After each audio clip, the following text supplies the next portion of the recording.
Bonjour à toutes et à tous, je suis ravie de vous retrouver sur IDF1 pour votre magazine d'évasion ID Voyage. Et aujourd'hui, je vous donne rendez-vous en plein cœur de Paris, à la Cité des Sciences et de l'Industrie, pour découvrir, ah oui attention, nos ancêtres, les Gaulois. Allez, c'est parti.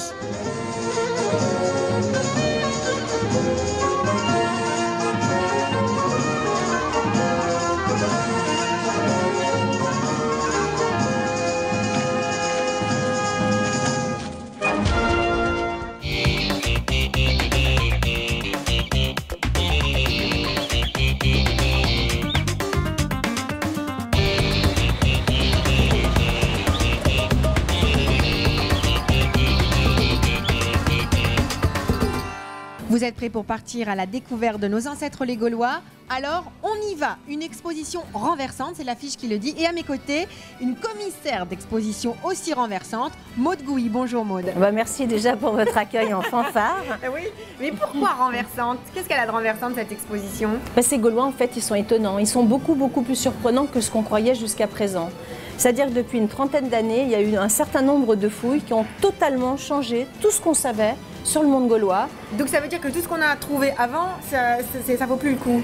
Non, bien sûr ça vaut le coup, mais surtout on a trouvé beaucoup plus de choses depuis une trentaine d'années. D'accord. C'est-à-dire qu'il y a eu des fouilles qui ont été faites à un niveau beaucoup plus vaste, c'est-à-dire qu'il y a eu des fouilles qui s'appellent des fouilles préventives, où on enlève comme ça la couche végétale sur des centaines d'hectares, et du coup qu'est-ce qu'on s'est aperçu? On s'est aperçu qu'il y avait des tas de trous de poteaux. Et derrière ces trous de poteaux se cache, tapis, le monde gaulois qui est juste sous nos pieds. Et que vous nous révélez ici à la Cité des Sciences et de l'Industrie. Pourquoi ce lieu?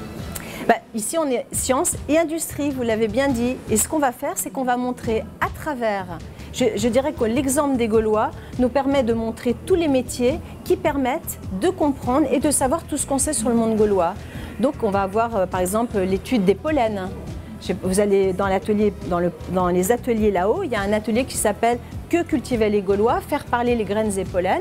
On va faire parler ce qu'on appelle la palynologie, c'est-à-dire l'étude des pollens, l'étude des graines, la carpologie. Il faut savoir qu'il y a des spécialistes qui travaillent et qui font des prélèvements dans la terre, qui leur permettent de pouvoir dater et pouvoir de savoir qu'est-ce que mangeaient les Gaulois, ou plutôt qu'est-ce qu'ils cultivaient. Puis on remonte comme ça à la file, comme un fil, un petit peu comme à la pêche à la ligne. On remonte un certain nombre d'informations et on va les croiser avec un archéozoologue. Lui il va dire, tiens, ici j'ai retrouvé tel et tel type d'os, tiens, ils ont telle et telle marque dessus. Et donc on va pouvoir comprendre qu'ils faisaient de l'élevage, qu'on est donc loin de Astérix et Obélix qui chassent le sanglier. Nous, on s'aperçoit que les Gaulois élèvent des animaux, font de l'agriculture, qu'ils ont des savoir-faire extrêmement sophistiqués dans presque toutes les activités. Donc on va mettre à la poubelle toutes les idées reçues sur nos amis les Gaulois. On espère. Hein. Ouais. En tout cas, je crois savoir aussi que c'est une exposition interactive pour les enfants. Il y a plein de choses à découvrir tout en s'amusant, c'est bien ça? Absolument, c'est-à-dire que l'idée, c'est pas de montrer une exposition où on aurait une succession de panneaux. Bien sûr que les panneaux, bien sûr c'est intéressant. Mais l'important, c'est quand même que les visiteurs, quand ils viennent ici, ils s'amusent, ils prennent du plaisir, ils jouent ensemble, ils découvrent ensemble. C'est une expérience très sensorielle, très physique. Et ici, dans des ateliers, on leur demande de faire des puzzles, on leur demande de comprendre comment fonctionne un oppidum. Et on a des vrais objets, on n'est pas uniquement devant des films, devant des multimédias. Et c'est vrai que pour moi, la muséographie s'appuie vraiment sur une expérience sensorielle qui permet donc à chacun de trouver sa place. Le parent, il peut lire, l'enfant, il peut jouer, mais on est dans un monde où, en tout cas, on est dans un musée et on s'amuse. Très bien, on va s'amuser et prendre beaucoup de plaisir tout au long de l'émission avec vous, Maude, et en découvrant cette exposition. Mais pour l'heure, place au plaisir avec mon premier bon plan. C'est parti.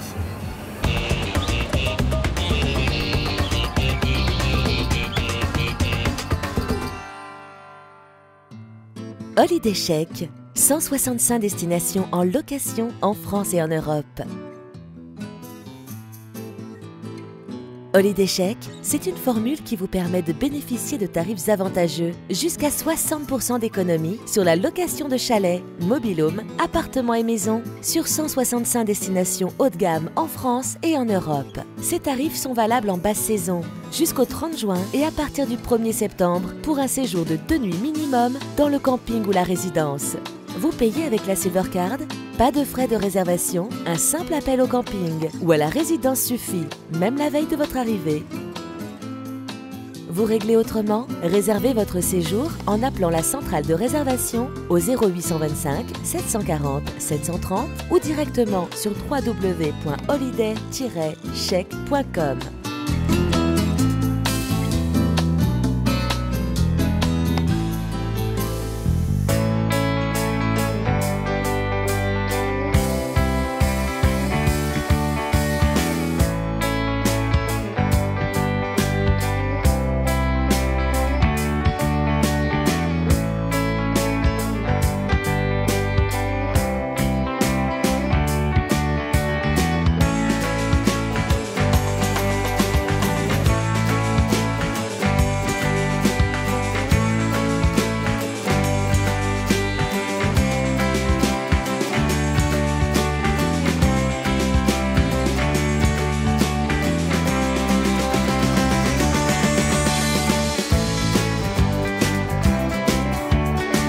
Holiday Check, c'est 30 € à 50 € la nuit en location, 2 à 6 personnes, sur 165 sites, camping ou résidence, en France, en Italie, en Espagne, en Croatie et dans d'autres pays d'Europe.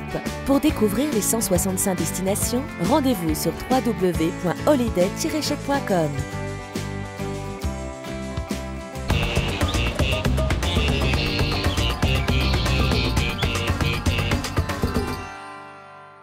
Retour en plein cœur de Paris avec nos ancêtres les Gaulois. Alors Maude, commissaire de l'exposition. Maude, les Gaulois, on les connaît grâce à Astérix et Obélix, grâce à Uderzo et Goscinny. Ils sont plutôt sympas, ils aiment faire la fête, ils mangent bien. Mais de manière historique, ici, dans cette exposition, il y a tout un aspect justement historique où vous nous expliquez un petit peu comment étaient représentés ces Gaulois. Et là, on a une représentation juste derrière. Dites-nous un petit peu ce qu'on y trouve. Ce qui nous a paru intéressant de montrer dans cette galerie de portraits qui s'appelle 2000 ans d'imaginaire gaulois, c'est de montrer comment le Gaulois, comment il a été perçu tout au long de ces 2000 ans en fait, d'histoire et comment, en fin de compte, son image a été très instrumentalisée par les différents régimes. Et ce qu'il y a d'intéressant, c'est que c'était très facile de se servir du Gaulois, parce que le Gaulois, en gros, il n'a pas laissé de traces écrites. Donc on peut lui faire dire beaucoup de choses, et beaucoup de choses peut-être qu'il n'aurait pas souhaité. Mais ce qu'il y a d'intéressant, c'est qu'on voit donc qu'il va apparaître, qu'il va être très présent à certaines périodes. On va voir qu'au 19e siècle, il va prendre beaucoup d'importance. On va voir qu'au 15e et 17e siècle, là, si vous voulez, on peut le constater. On a donc là des enluminures qui sont de la Renaissance gauloise, donc de la Renaissance, pardon, tout court, où on voit donc que le Gaulois est présent. Et puis on voit qu'au 17e et 18e, le Gaulois devient vraiment persona non grata. Il est aux oubliettes. Il n'existe pas. Il n'existe pas, c'est-à-dire que les rois de France de l'époque n'ont absolument pas envie d'être rapprochés, d'être confondus avec ses ancêtres gaulois et hirsutes. Et donc ils préfèrent aller vers le mythe troyen, vers le mythe grec, vers les Francs. Et puis tout d'un coup, l'histoire va s'enchaîner un petit peu différemment et on monte comme ça dans le 19e. Et là, vraiment, le 19e va s'emparer du héros gaulois. Non seulement il s'en empare, mais il va le réquisitionner et il va vraiment le faire, ça va être la figure du 19e siècle. D'ailleurs, ce tableau que vous voyez qui est donc Vercingétorix, qui est une statue qui a été érigée par Napoléon III à Alésia. Et ce qui est intéressant, c'est que Napoléon III, c'est lui qui va lancer les premières fouilles en fait. Les premières fouilles archéologiques, c'est Napoléon III qui va les lancer. Il les lance d'ailleurs sur ses deniers personnels et il fait construire cette magnifique statue. Mais ce qui est intéressant, c'est qu'elle représente certes Vercingétorix, mais elle ressemble étrangement à Napoléon III. Donc voilà, donc on s'aperçoit au cours de l'histoire que ce Gaulois, on a bien envie de l'approprier, puis de le faire sien. Donc après on remonte comme ça, il y a bien sûr les éditions Lavis dans les livres d'histoire et géographie qui vont durer jusqu'en 1950. Et puis on va s'apercevoir, la guerre de 14 aussi, on va mettre quelques Gaulois sur ces monuments à mort. Est-ce que c'est un hommage à leur courage, à leur bravoure ? Ou parce qu'ils étaient poilus, comme je ne sais pas, on ne sait pas tout à fait. Et puis on voit tout d'un coup comme ça, on monte comme ça dans l'histoire, on s'aperçoit que Pétain, lui aussi, va les utiliser. Lui, ça va être donc à Gergovie, il va aller de Gergovie, il va lancer les chantiers de jeunesse. Donc vous voyez, ce Gaulois, il peut servir la victoire, il peut servir la nation, il peut servir la patrie, la laïcité, la famille, la République. Donc vous voyez, c'est comme ça, c'est vraiment un matériau extraordinaire. Et donc c'est normal qu'on en soit tous un petit peu pétris. Et aujourd'hui, on le retrouve donc à la Cité des Sciences et de l'Industrie. Jusque quand ? jusqu'au 2 septembre 2012. Donc on a le temps d'aller le voir, mais courez-y, hein, parce que c'est vrai qu'on y apprend beaucoup de choses. Et est-ce qu'il ressemblait quand même un petit peu à Astérix et Obélix? Je crois pas du tout. Je ne veux pas vous décevoir, mais je ne crois pas du tout. Bon. Mais pourquoi pas? En tout cas, on va le découvrir tout au long de l'émission, mais pour l'heure, à nouveau, donc mon nouveau bon plan, c'est parti.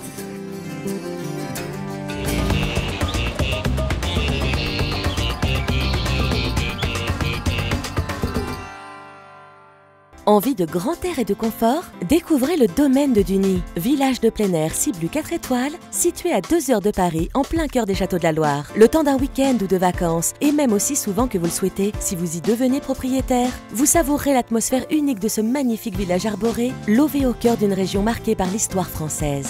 Véritable cocon de verdure, bordé d'un grand lac propice aux promenades et à la pêche, le domaine de Duny est un vrai petit paradis pour les amoureux de nature et de culture.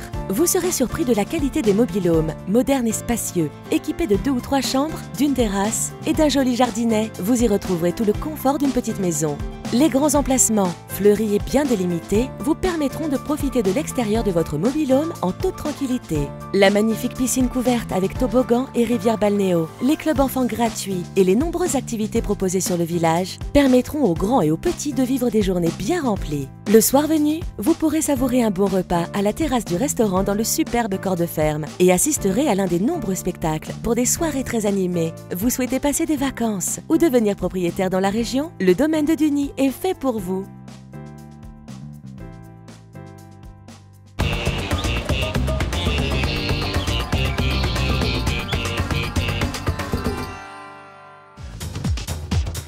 Pendant que vous regardiez votre bon plan, moi je continue ma visite en plein cœur de la Cité des Sciences et de l'Industrie.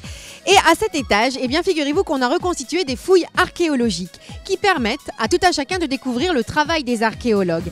Il y a 7 ateliers qui sont proposés aux petits comme aux grands et qui permettent de découvrir eh bien, les Gaulois, comment ils vivaient, comment ils arrangeaient leur ville, quelles traces ils nous ont laissées, quels animaux ils élevaient. Bref, des ateliers où chacun va pouvoir travailler et découvrir aussi le travail, le métier d'archéologue. Et là, justement, il y a une classe avec des élèves qui sont en train de travailler.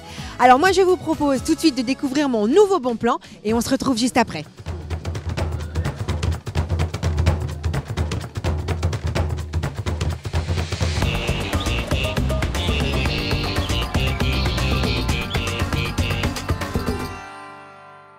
Vos vacances dans un Sonelia Camping et Village Loisirs représentent un moment de plaisir et de détente. Tous nos sites vous proposent une ou plusieurs piscines en plein air, chauffées ou couvertes. Pour vos enfants, le Sunny Club accueille les petits en juillet et août, avec des jeux, des spectacles, des animations. Et pour les plus grands, les sites Sonelia vous offrent terrain multisport, toboggan, soirées animées et souvent discothèques dans les Sonelia Clubs.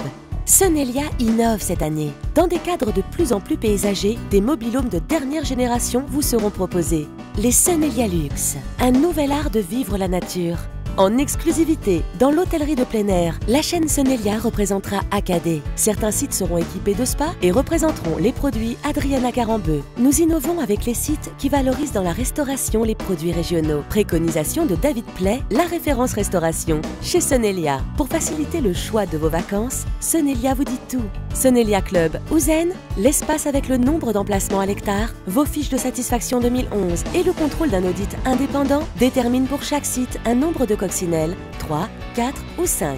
Nous répertorions clairement nos mobil-homes. Sonelia Cottage ou Loisirs pour guider votre choix. Et enfin, n'oubliez pas notre offre soleil, elle est gratuite et automatique pour tout séjour de 7 jours minimum dans un site Sonelia adhérent. Espace, nature et bien-être, www.sonelia.com. Espace, nature et bien-être, www.sonelia.com.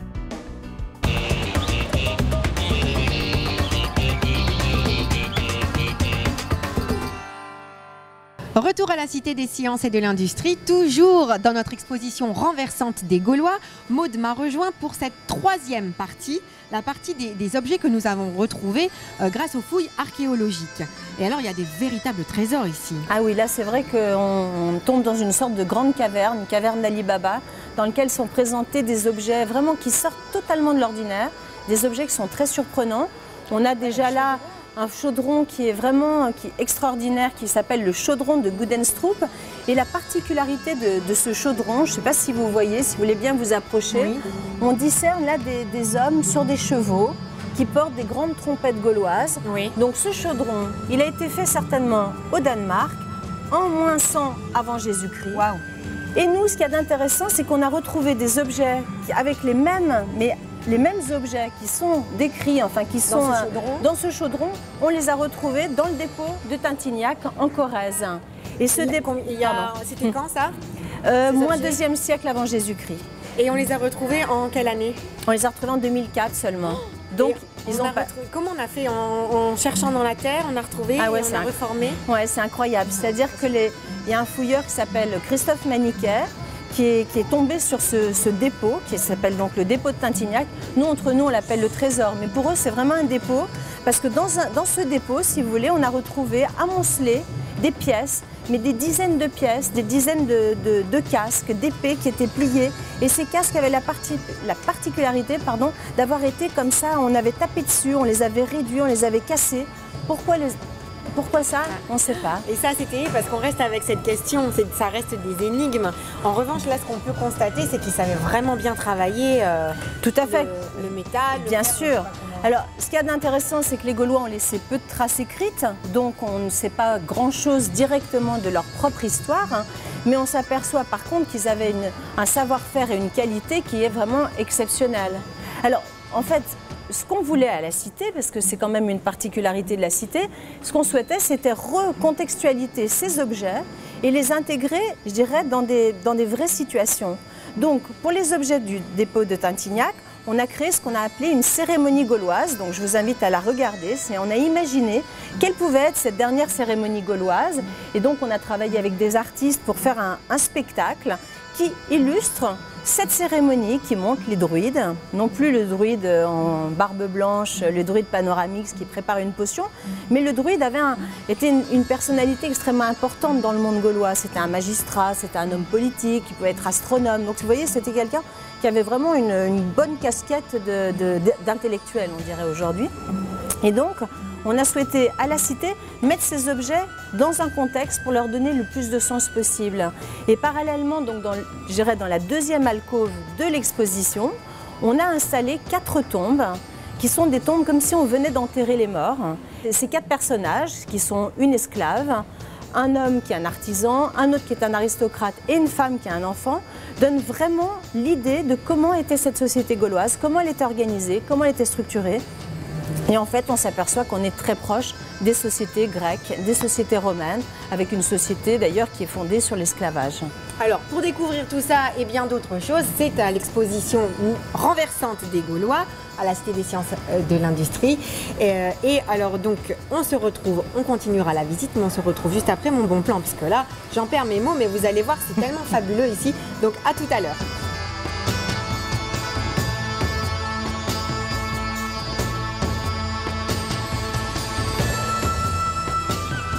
Regardez.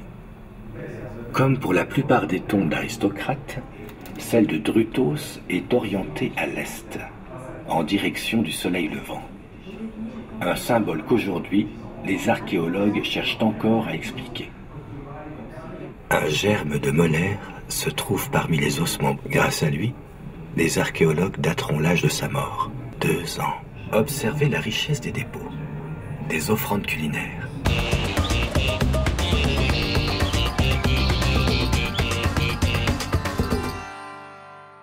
Select Camp est le spécialiste des séjours en camping de luxe en Europe. Select Camp existe depuis 20 ans et propose des hébergements confortables et luxueux sur 50 campings familiaux. Avec Select Camp, c'est garanti de passer des vacances réussies et inoubliables en famille. Les représentants expérimentés de Select Camp sont entièrement à votre disposition. Avec Select Camp, vous êtes assuré de ne manquer de rien pendant vos vacances. Et vos enfants, ils auront le temps de vivre leur vie. Select Camp vous offre des vacances inoubliables en Italie, comme dans l'authentique région de Toscane ou sur l'île de Sardaigne, où vous trouverez des plus belles plages et baies.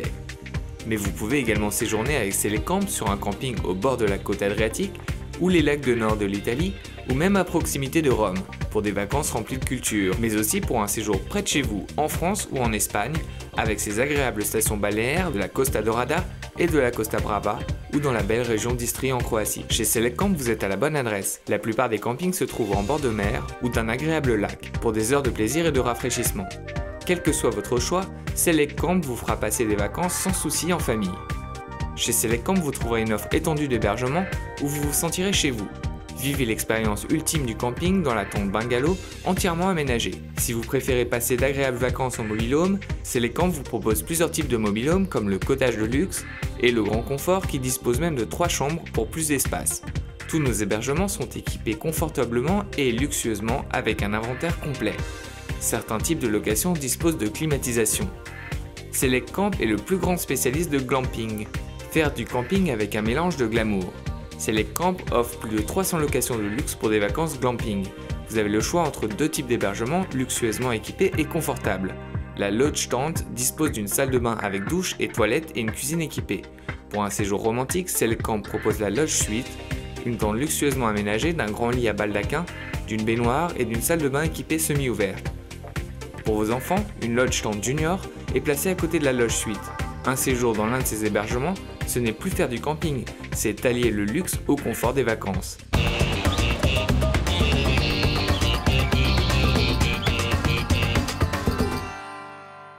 Merci d'être resté avec nous, c'est bientôt la fin de notre émission, mais avant cela, figurez-vous que dans cette exposition des Gaulois, une exposition renversante, on y apprend beaucoup de choses, et notamment par exemple que gaillard, au sens vigoureux du terme, a la même racine que Gaulois. Et est-ce que le coq était bel et bien l'emblème des Gaulois? Eh bien on découvre que non, puisque finalement en fait ils ont un point commun, c'est une racine commune, en latin, gallus signifie à la fois coq et gaulois. Toutes ces choses et bien d'autres encore, vous les découvrirez à cette exposition qui a lieu jusqu'en septembre 2012, 2 septembre 2012. Les Gaulois, une exposition renversante pour apprendre tout ce qu'on n'a jamais su sur les Gaulois et bien plus encore. Toutes les idées reçues, on les met à la poubelle et on en apprend plein. Une exposition ludique et interactive pour les petits comme pour les grands. Voilà, si vous voulez plus de renseignements, c'est très simple. Vous allez sur l'adresse qui s'inscrit sur l'écran. Quant à moi, je vous donne rendez-vous très vite pour de nouveaux bons plans voyage. Et puisque je peux encore le faire, je vous souhaite une très belle année 2012. À bientôt. Salut.